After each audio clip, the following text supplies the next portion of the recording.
Hello, welcome back to my channel and welcome to another reading vlog where I'm gonna be reading Battle Royale.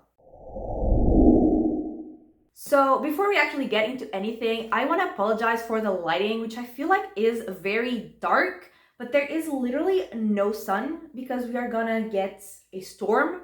I mean, we're already like getting it because it's raining, but very slightly. And could I film tomorrow? No, because the storm is gonna be worse tomorrow, I think. So I'm sorry, but this is the best that I can do. If it is actually sunny tomorrow, I am gonna lose my mind. But anyway, Battle Royale is a dystopian thriller, and this book actually came out in the year that I was born, and I have been wanting to read it for a very long time. And this is the remastered version, which I'm not entirely sure what that means, but I know that it's like slightly different, at least the way it's written, because I also had an ebook, and the ebook was not the remastered version. And I mean, I only read this, but I like opened it to check if it was different, and it was a little different, like the way it was written. But I don't really know if that was the only difference or if there is like actually a difference in the story. But either way, this is the one that I read, and actually I really love this cover, and I love like how satisfyingly floppy it is. So it was also very satisfying to read, like to physically hold it and read it. Anyway, I definitely advise anyone who wants to read this to like check the trigger warnings, because there are definitely a lot of them. This is a very violent book, which, I mean, knowing that this is about a bunch of kids killing each other, you know, is obvious, but yeah. And I also want to say that there are spoilers in this reading vlog, and yeah, let's get into it.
Okay, I am on page 117 of Battle Royale, and like this was like part 1 of the book, which is like pretty short. The next part is gonna go until page 400 and something. So there's that. And we are following, I mean, we start following 42 students from 9th grade, pretty sure, and they think that they're just going on like a school trip. But then I'm assuming they're drugged because they just wake up like confused, wondering how they got there, like all of them. And they are gonna be part of the program, which is sort of a like Hunger Games situation. Even though like this was published like way before Hunger Games, this was actually published in the year I was born. And they explain like what the program is. I just need to find the page. Okay, it says, program, a battle simulation necessary to our defense and conducted by our nation's ground non-aggressive force. To which I'm like, why is it necessary to your defense? You know, why are you putting like 50 9th grade classes fighting each other? Like, why are kids fighting each other necessary for your defense? You know what I mean? And as it says, the last survivor winner in each class is awarded a lifetime pension and a personally signed autograph from His Majesty the leader, which I'm like, yeah, that is totally worth it. Like, being almost killed and like killing all your friends. Yeah, I mean, at least you get a signed autograph. Like, how great is that?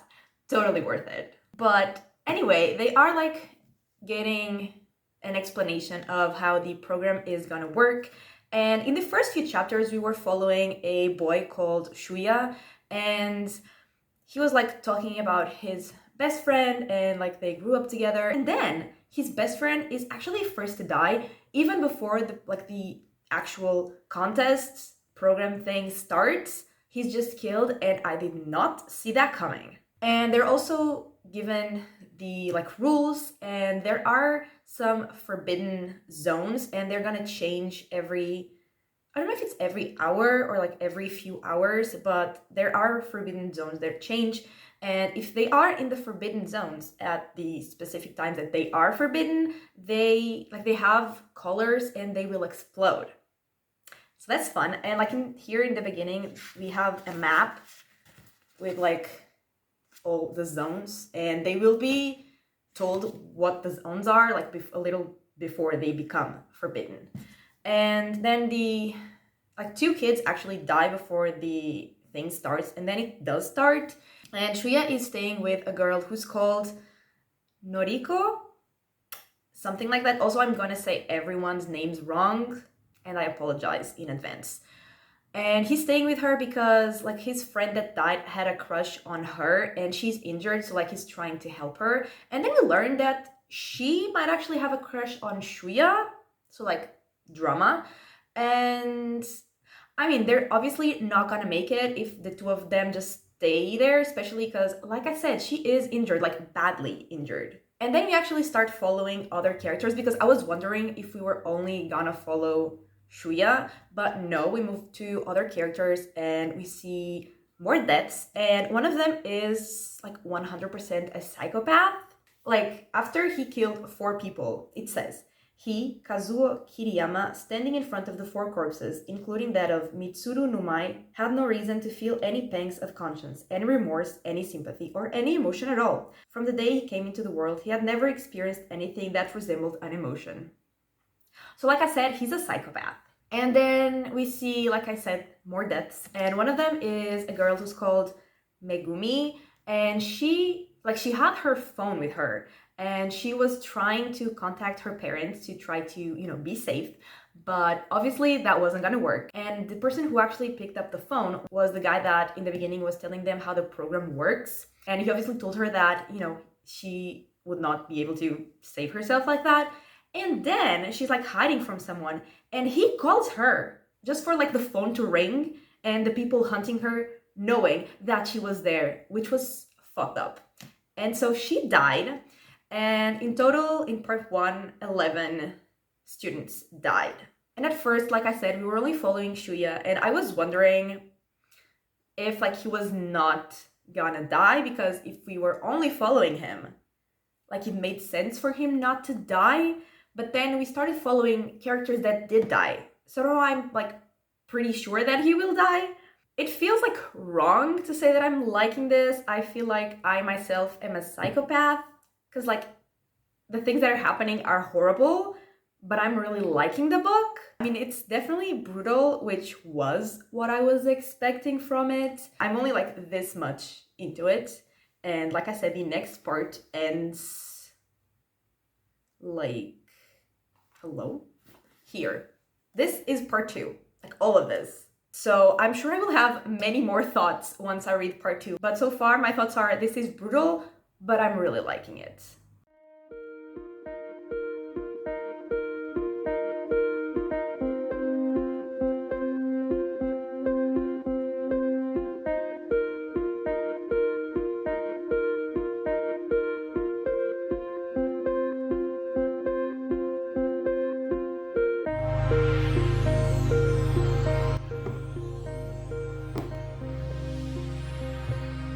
A girl was just shot 3 times and she's alive. Okay then, 30 minutes ago, by the way. She was shot 3 times, has been bleeding for 30 minutes, but she's fine.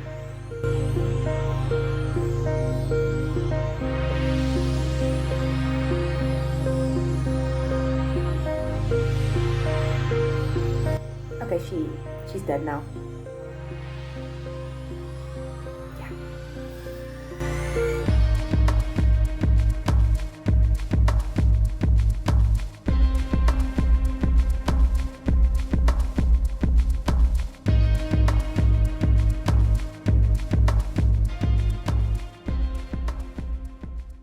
Okay, so I am on page 412. I have just finished part 2, and before we get into any of what happened, there is a class roster here in the book, if I could find it here. You see? But I don't want to, flip back and forth to see who has died or who hasn't. So I just made my own roster, and I'm just scratching out the names of the people who died and in which part and in what order. And is this necessary? No. But it's fun in a way. I feel like I myself am a psychopath. But anyway, again, we mostly follow Shuya, but we also follow some other characters, but I'll get to them afterwards. So we are mainly, again, following Shuya, like I was saying, and he is attacked by some other guy, and he, kills him kind of by accident. He was, defending himself, and they didn't actually mean to kill that other guy, but he did. And then, while he's still recovering from the fact that he has just killed someone, he's attacked again, but this time, someone else shows up and saves them, and that is another boy named Kawada. And he, joins them, and he wants to, be part of their little group, Shuya and Noriko.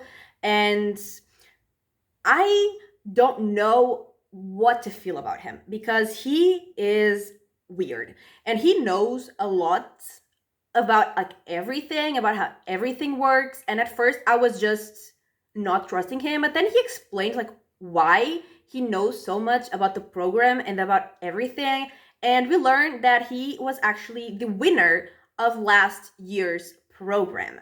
And he's telling them, he asks, do you know what happens to the survivor of this game? And he says, they're forced to transfer to a school in a different prefecture. They're never told to speak of the game and to lead a normal life. That's it. I used to be in 9th grade class C of Kobe 2nd Junior High in Hyogo Prefecture. I'm the survivor of last year's Hyogo program. And he got back to 9th grade because since he was injured, he spent a lot of time in the hospital and lost a school year, which is why he's in 9th grade again, and he's in the fucking program again. And that is why he knows so much about how everything works. And also, he has a plan for them to escape. But he says that the only way for his plan to work is if the 3 of them are the last survivors, and he can't tell them what the plan is until they are the last survivors. So I still don't trust him. And then, while he is talking to the others about the game and, why it exists and everything, and Shuya asks, what's the point of this game? Is there a point to all this? And Kawada says, of course there isn't. And Noriko says, but don't they say it's necessary for national security? And, in my first update, I said that makes literally 0 sense. And Kawada says, that's crazy talk. And I'm just yes, it is. Why would a bunch of 9th graders killing each other be necessary for your national security? That makes no fucking sense. And then he says, although with how crazy this whole country is, maybe that's what passes for rational. And then he says, it keeps happening because nobody speaks up. And then we learn about how their country works. We learn more about it and their society and how their country was formed. And they don't want to just escape the program and stop it. They're big dream is to sort of create a revolution and change how, the whole country works, which, I would love to see, but I feel that is a lot to be accomplished in, 200 pages that I have left. So I feel that is not going to happen. And Noriko is actually sick because I think I said that she was injured, and she is she has a fever, so they think that she might have, an infection. And they take her to a place where they have meds and they treat her, but then that zone becomes one of the forbidden zones, so they have to run. And while they are looking for a new place, the guy that I think I said was literally a psychopath in part 1, he shows up and he attacks them, and we don't really know what happened to them, because the last thing we see from their POV is that Shuya is knocked out. But since like the number of alive students didn't decrease, I'm assuming they're all still alive, but I don't know what exactly happened to them. And then the other people we were following, like I said, I would mention later, are called Shinji and Yutaka. And they are also, like, they have their own plan to escape. And basically, they want to, like, one of them has created sort of a virus that will like cause problems in the computers of the program and like how everything is working, and also like their colors that will kill them if they go into the forbidden zones and all of that. So he wants to like create some chaos so the program is either stopped or delayed, and like gives them a chance to escape, and like gives everyone a chance to escape. And in order to do that, they want to bomb the school, which is where the like guy that's in charge of things is, like in charge of their program is. And so they are like planning all of that. And you know, while they are planning and preparing, the psychopath guy, who I think is called Kazuo, he also attacks them. And this was after he attacked Shuya and the others, which is why I'm telling you that I don't know what happened to them. And yeah, he attacks them and he actually kills both of them, which I was very surprised by. I was shocked. I was not prepared for any of this, because I mean, I didn't expect their plan to actually work, and I did expect them to die at some point, but I expected them to die like after or during the blowing up of the school, or like while they were trying to run, not like this. Like I did not see this coming. And you know, if Kazuo survives until the end, like if he's the winner, I'm going to lose my mind. And yeah, that is where I'm at. I am very invested, and I'm also very stressed. And I really shouldn't be, but I'm getting attached to the characters that we are following the most, so like Shuya and the other two, and Shinji and Yutaka. And I mean, Shinji and Yutaka are dead, so I really should not have gotten attached, because that was very sad. And yeah, like I said, I am very invested in what they're doing in the program and like trying to survive and their plan to escape. But I'm also invested in their wanting to change things, even though, like I said, that's probably not gonna happen. I don't think there's enough time for that. But I mean, I would love to see that. And yeah, I mean, I'm still really liking it. And also, this is very random, but it's also very random to be in the book. Like, everyone has a crush on Shuya, including two girls that died in this part. And Noriko, I think I said that she also has a crush on him, and like everyone has a crush on him. And I'm like, why? What does he have that is so special that everyone has a crush on him? I don't understand, but I also don't care. But apart from that, I am very invested. And we are down 25 students, I think. Yeah, we have 17 left. And yeah, I'm stressed. I am still wondering whether Shuya is gonna die or not, because I mean, that would be impactful since we have been following from the first page. It's like making you believe that he's not gonna die, so it would be very impactful if he did.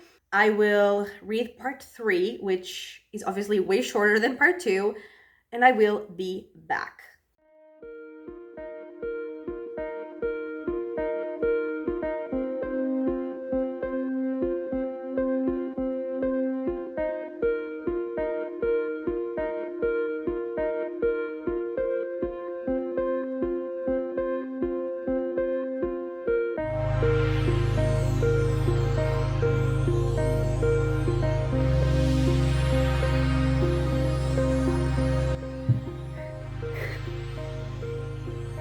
What the fuck?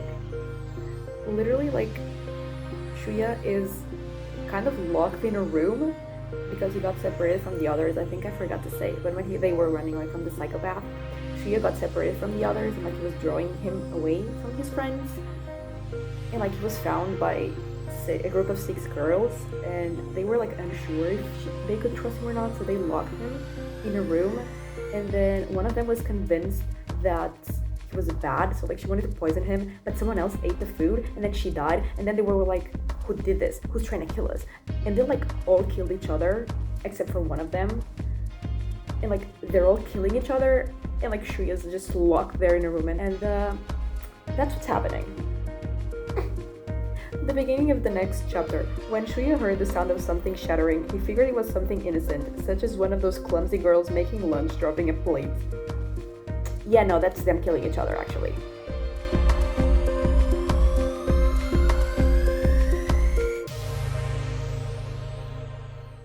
Okay, so I finished part 3. I'm on page 572. And like I said, while I was reading, those 5 girls like all killed each other while they have Shuya there. And then there was the remaining girl. And she, like, Shuya found her, and then she was like feeling extremely guilty because she was the one who wanted to kill Shuya, and so she was the one that like caused all of the other deaths because she was the one who poisoned the food. And so she actually killed herself, and like Shuya tried to save her, but she killed herself either way. And then Shuya gets like the hell out of there, and he reunites with Noriko and Kawada again.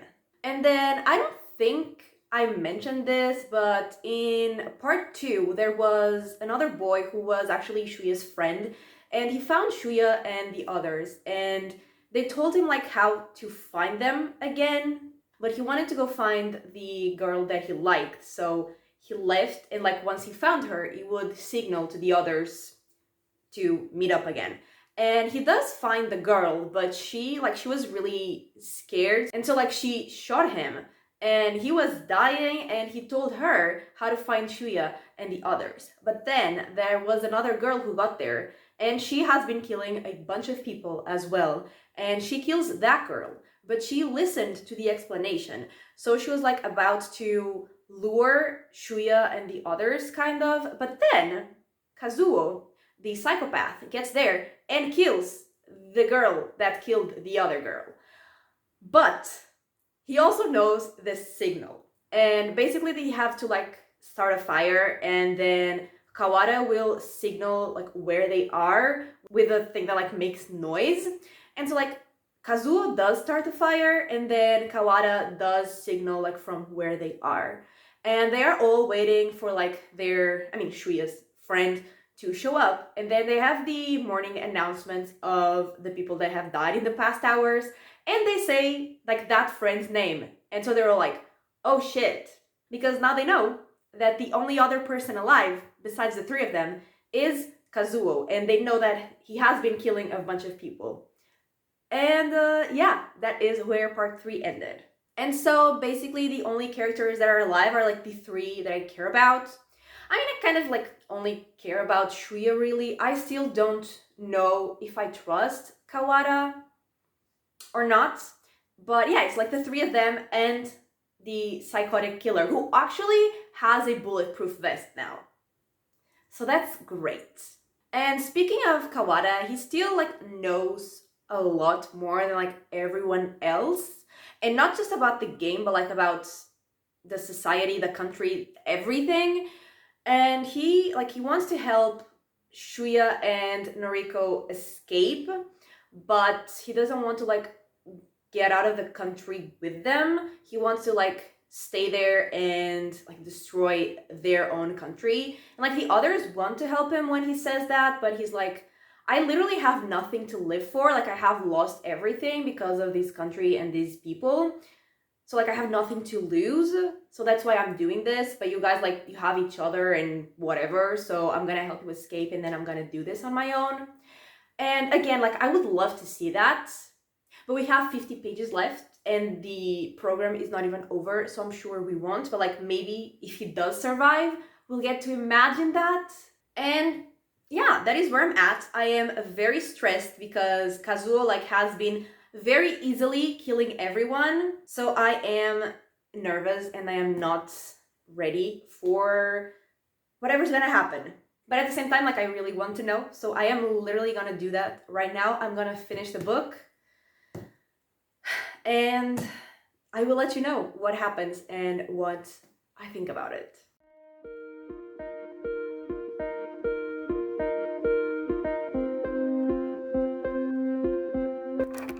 it's already starting off badly.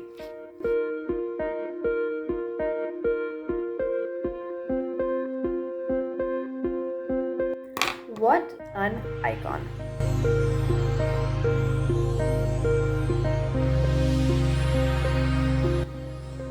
What the fuck?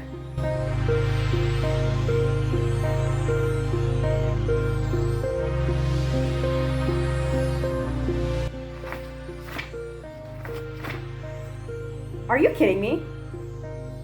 What the fuck? What the fuck?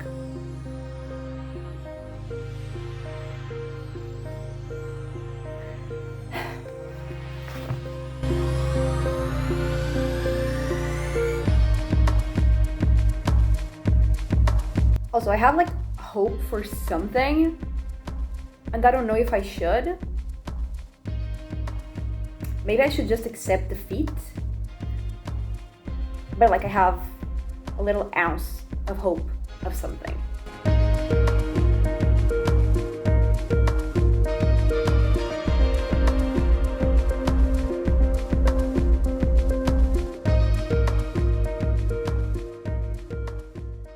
Okay, so I have finished Battle Royale, and in these last 50 pages, Kazuo finally finds Shuya and the others, and they fight. And Kawada gets injured. He's like shot, but he says that he's fine. And they do manage to kill Kazuo. And then Kawada takes them somewhere, and he says basically that he's gonna betray them. And we hear 2 gunshots, and then we have the announcement that there's only 1 student left. And then Kawada is taken by the guy that's in charge of their program, and he's explaining like why the program is necessary for the country. And he says it serves to remind everyone that in the end they can't trust anyone. And soon nobody's even thinking about banding together and staging a revolution. The Republic of Greater East Asia and its ideals will live on forever, and for the sake of such a lofty goal, everyone needs to die equally. I've taught my own children as much. My oldest, she's in 2nd grade now. She's always saying how she'd give her life for the Republic. Yeah. So he's telling him all that, and then he's also saying that they know that someone hacked into their servers where they have like the information of how the colors work and how like if you manage to take them off it would look like you're dead. And he knows that Kawada was the one that hacked it, and he knows that Shuya and Noriko are both alive, and so he's sending I think an airplane, something, to like make sure that everyone in the island is dead because they're no longer there. They are like in a ship. And so he's sending someone to go make sure that nothing has survived in the island. And then he's also about to kill Kawada because he's not really the winner because he helped the other 2 people survive. And he's about to shoot him, and then Shuya and Noriko get there and kill that guy instead. And they're trying to, figure out how to get there, and they're trying to convince Kawada to like get out of the country with them. But then it turns out that his injury, like when they were fighting Kazuo, was worse than he had said, and he literally just dies like right there. And Shuya and Noriko like run, they escape, and they are on the run, and they are gonna get off of the country. And they say that one day we're gonna get back and start like a revolution, destroy this country, and that is how it ended. And so going into my final thoughts, I am gonna start with the characters, and I'm starting off with Shuya, and I really liked him. And I mean, thankfully, because he was the one that we followed the most. And I mean, I liked him, but not enough to understand like why everyone had a crush on him. Like he was okay, but he was not like, that much. And I also really liked Shinji and Yutaka. They were also like pretty fun to follow. And I mean, I lost them way before I thought that I would, which was pretty sad because, I did really like them. And Noriko, I mean, she was just like there. I didn't dislike her, but I also didn't really like her that much. I didn't really care. I mean, she was there. And to be honest, like if she died, I would have not really, again, cared that much. And then finally, Kawada, like, I never trusted him. And I mean, I guess that I should have. I guess that I just have trust issues because he was actually like trustworthy. So, my bad. And then in terms of like the pacing, I tend to like very fast paced books, action packed books. And this was definitely very action packed. And the action scenes were pretty good. And I mean, they were very violent, but I mean, I was expecting that going into this book. And I also really liked whenever they talked about, their society and like everything that was wrong with it and how they wanted to change it. And I was pretty sure we weren't gonna get them actually doing it because it didn't look like we would have time and we didn't see any of that. And I mean, I guess that's their goal in the future, but I definitely would have liked to have seen them like at least start to do something because especially like with how much they talked about wanting to do it and like it was Kawada's entire like goal in life. I would have liked to have seen a little of that. But overall, I really enjoyed the book and I am really happy that I have finally read it because I have been wanting to read it for a very long time. So yeah, really happy that I read it and really happy that I also enjoyed it. Especially like these last two parts, they were very intense, very stressful, a roller coaster of emotions, and I am giving it 4 stars. And so yeah, that is everything for this video. Thank you so much for watching. I really hope that you have enjoyed it, and if you could give it a like and subscribe, and I will talk to you next time. Bye!